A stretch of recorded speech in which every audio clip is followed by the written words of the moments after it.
Alright, so UFC 306 is coming up, and one of the more interesting fights on this lackluster card is Diego Lopes versus Brian Ortega.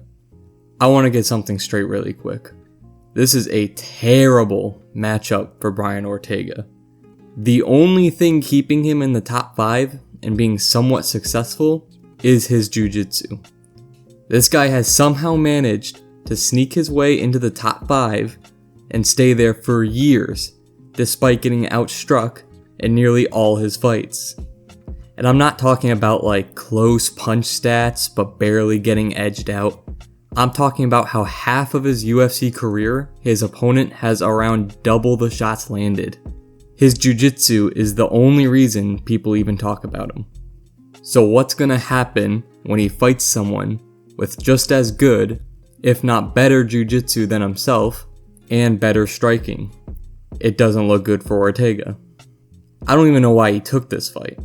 The number 3 ranked guy, coming off a win against Yair Rodriguez, and is arguably in line for a title shot, is deciding to fight the number 12 ranked guy. And it's the only one who can give him real trouble on the ground. Dana White is not dumb. He knows Diego Lopes is a rising star. He wants to get him those big money fights with people like Volkanovski, Holloway, and maybe even Topuria. What's the quickest way to do that? Put him up against the worst striker in the top 5 and arguably the top 10. And just for the record, I don't even think Diego Lopes is that good.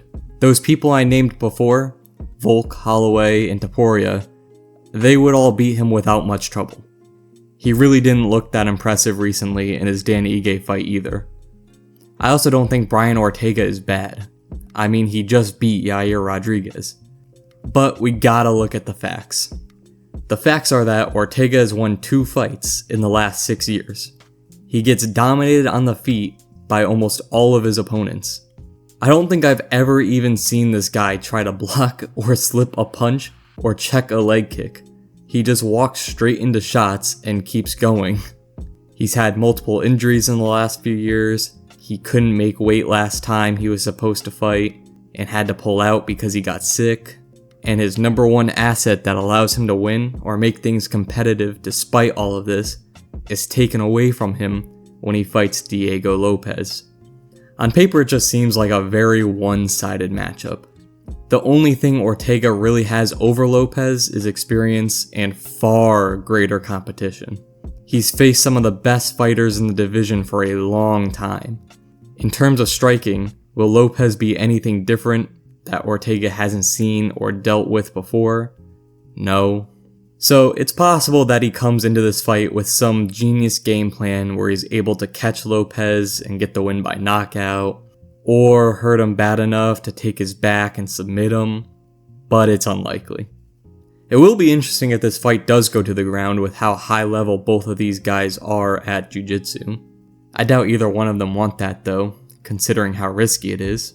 Either one of them can submit the other, so they'll probably try to keep it on the feet, where Lopes has the advantage. So, if you haven't figured it out by now, I think Lopes is a safe pick for this fight. There's really not much Brian Ortega does that I could see being a problem for him. Maybe he can catch him, rock him, hurt him bad enough to get the finish, or submit him even, but I think it's probably not going to happen. I think Lopes is a safe pick. That's it. See ya.